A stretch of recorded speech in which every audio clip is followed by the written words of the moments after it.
Good morning to all. இந்த வீடியோவில் நம்ம எதை பற்றி பார்க்க போகிறோம் அப்படின்னா ஓம்ஸ் லா வந்து பார்க்க போகிறோம். இந்த ஓம்ஸ் லா வந்து எதை எக்ஸ்பிளைன் பண்ணுது அப்படின்னாக்கா relationship between current, voltage and resistance அதை தான் வந்து கிளியராக எக்ஸ்பிளைன் பண்ணுது. வீடியோ போகிறதுக்கு முன்னாடி இது வரைக்கும் நம்ம வீடியோவை சப்ஸ்கிரைப் பண்ணாமல் பார்த்துட்டு இருந்தீங்கன்னா மறக்காமல் சப்ஸ்கிரைப் பண்ணிவிடுங்க. மறக்காமல் உங்கள் ஃப்ரெண்ட்ஸுக்கும் ஷேர் பண்ணுங்கள். கண்டினியூஸாக உங்களுக்கு வீடியோஸ் வந்து தொடர்ந்து அப்லோட் ஆகிக்கிட்டே தான் இருக்கும். ஸோ மறக்காமல் நீங்கள் சப்ஸ்கிரைப் பண்ணிவிடுங்க. ஓகே, இப்போ நம்ம டாபிக்குள்ளே போயிடலாம்.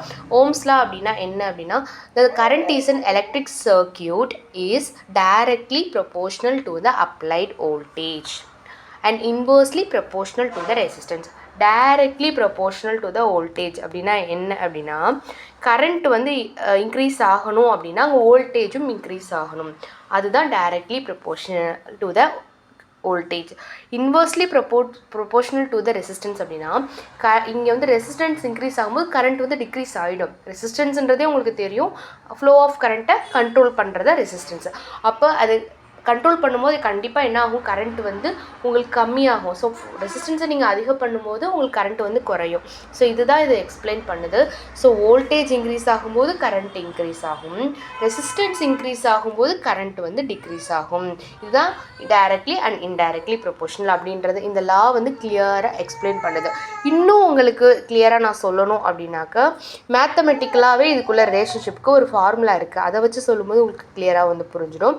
இப்போ voltage across the resistor is increased, the current through the resistor will increase. அப்படின்னா என்ன அப்படின்னா, ஒரு சின்ன உதாரணத்துக்கு நான் சொல்கிறேன்.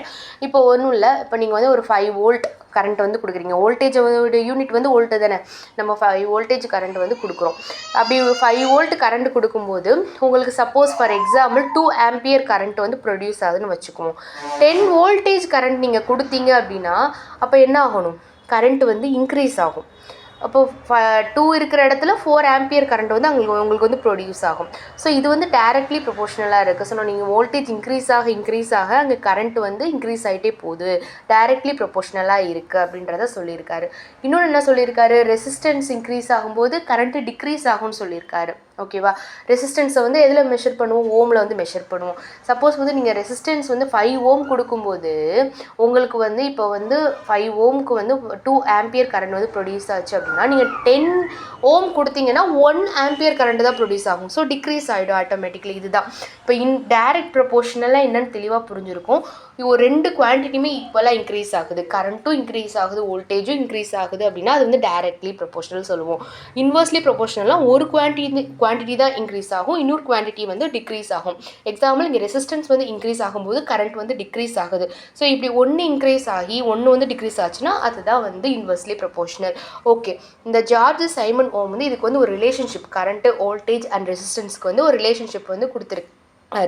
அது வந்து என்னன்னு சொல்லலாம் அப்படின்னா, I = V/R அப்படின்னு சொல்லலாம். ஐன்றது என்னென்னு உங்களுக்கு தெரியும், எலக்ட்ரிக் கரண்ட் தான்.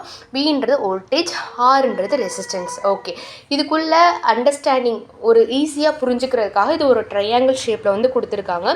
Vன்றதை டாப்பில் வச்சுக்கணும், VIR. லெஃப்ட் சைடு வந்து ஐயும் ரைட் சைடு வந்து ஆரோ ட்ரையாங்கிளில் வச்சுட்டிங்க அப்படின்னா ப்ராப்ளம்ஸ் வந்து வரும்போது நீங்கள் ஈஸியாக சால்வ் பண்ணலாம். எப்படி அப்படின்னா, இப்போ Vயோட வேல்யூ கேட்குறாங்களா, I × R, அதுதான் ஃபார்முலா. இப்போ வந்து அதே சமயம் ஐயோட வேல்யூ கேட்குறாங்களா, V/R, அவ்வளோதான். ஆரோட வேல்யூ கேட்குறாங்களா, V/I, அவ்வளோதான். ஸோ இது சிம்பிளாக வந்து கண்டுபிடிக்கிறதுக்காக தான் வந்து ட்ரையாங்கிள் ஷேப்பில் நம்ம அண்டர்ஸ்டாண்டிங்காக நம்ம அது மாதிரி வச்சுருக்கிறோம். பட் ஓம்ஸ்லா வந்து I = V/R அல்லது V = IR அப்படின்றத ஓம்ஸ்லா. ஓகேவா, ஸோ இது வந்து நம்ம எதுக்காக வந்து இந்த ட்ரையாங்கிள் ஷேப் வச்சுருக்கோம் அப்படின்னா, மேத்தமெட்டிக்கலி ப்ராப்ளம்ஸ் வந்து கொடுப்பாங்க. வோல்டேஜும் ரெசிஸ்டன்ஸும் கொடுத்து கரண்ட் எவ்வளோ அப்படின்னு கேட்பாங்க, அல்லது கரண்ட்டும் வோல்டேஜும் கொடுத்து ரெசிஸ்டன்ஸ் எவ்வளோன்னு கேட்பாங்க. ஸோ அதை வந்து நம்ம சால்வ் பண்ணுறதுக்காக தான் ஒரு அண்டர்ஸ்டாண்டிங்காக V வந்து டாப்லேயும் IR வந்து பக்கத்துலேயும் போட்டிருக்கோம். மறந்துடாதீங்க, V வந்து மேலே, I வந்து லெஃப்ட் சைடு, R வந்து ரைட் சைடு. V ஃபார்முலா வந்து I × R, அப்படியே I வந்து V/R, R = V/I. I hope you understand. Thank you.